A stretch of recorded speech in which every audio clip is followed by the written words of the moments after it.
Saat mendekati masa ovulasi, lendir akan menjadi lengket, volume lebih banyak dengan warna sedikit keruh. Sedangkan selama periode ovulasi atau masa subur, lendir cervix menjadi lebih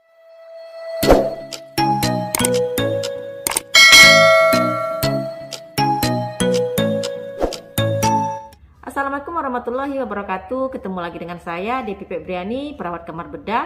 Di video kali ini saya akan membahas mengenai beberapa tanda dan gejala wanita sedang mengalami masa subur. Mengetahui masa subur seorang wanita jadi hal yang sangat penting bagi kamu yang sedang menjalani program hamil atau merencanakan kehamilan. Sebab pada saat masa subur inilah waktu yang tepat untuk berhubungan intim dengan pasangan agar terjadi kehamilan.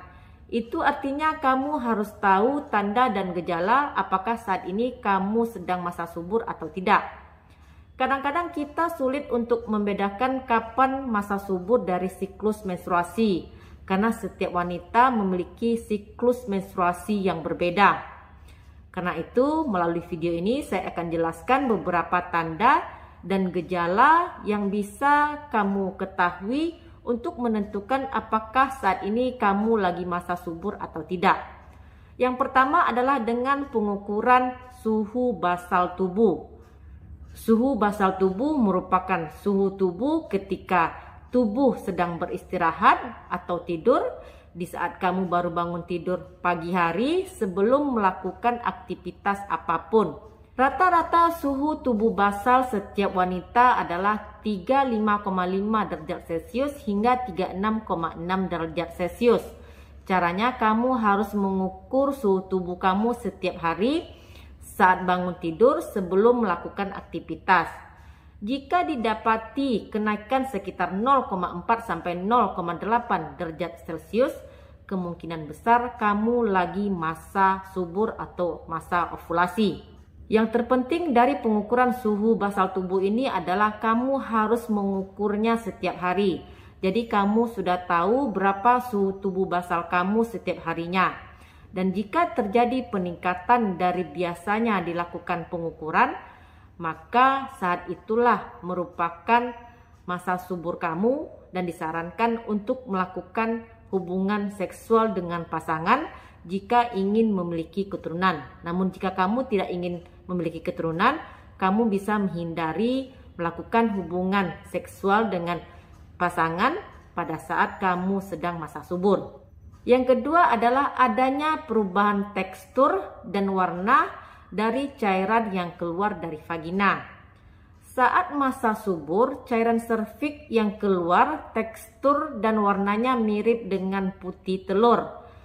Lendir serviks ini juga sering dibilang dengan keputihan.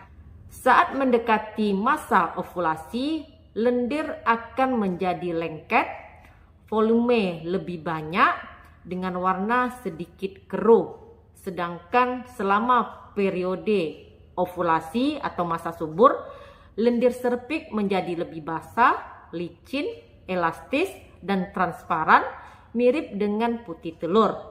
Dan setelah masa periode ovulasi, lendir akan menjadi lebih kering dan volumenya menjadi lebih sedikit. Selanjutnya yang ketiga yang bisa kamu lihat tanda dan gejalanya adalah terdapatnya perubahan pada daerah serviks. Walaupun agak susah untuk diperiksa karena kamu harus memasukkan jari telunjuk kamu ke bagian serviks dengan jari telunjuk yang bersih untuk memeriksakan serviks. Di mana jika lagi masa ovulasi atau lagi masa subur, serviks ini akan terasa lebih lembut, lebih basah, dan akan terbuka. Lalu tanda-tanda dan gejala yang keempat adalah wanita yang lagi masa ovulasi, beberapa orang ini mengalami nyeri pada daerah payudaranya, lalu bisa mengalami kram ringan dan juga nyeri perut. Rasa kram ini mirip dengan kram perut saat haid atau menstruasi tapi lebih ringan.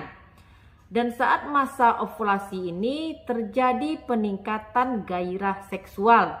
Walaupun mungkin setiap saat selalu bergairah, namun saat masa ovulasi ini gairah seksualnya menjadi lebih meningkat. Yang terakhir adalah dengan melakukan pemeriksaan menggunakan alat tes kesuburan. Alat tes ini bisa kamu beli di apotek-apotek terdekat. Kamu tinggal meneteskan sampel urin ke alat tersebut, nanti akan terbaca apakah kamu sedang masa subur atau tidak. Namun jika kamu memiliki kondisi PCOS, hasil alat tes kesuburan ini cenderung kurang efektif. Jika pasangan suami istri ingin memiliki keturunan, lakukanlah hubungan intim saat sang istri lagi masa subur. Dan video ini saya tujukan pada pasangan yang sudah sah atau sudah berstatus suami istri. Demikian video saya kali ini, semoga sedikit bermanfaat. Jangan lupa untuk like, komen, dan di subscribe. Dukung channel ini agar lebih berkembang. Terima kasih sudah menonton, jumpa lagi di video saya yang lain.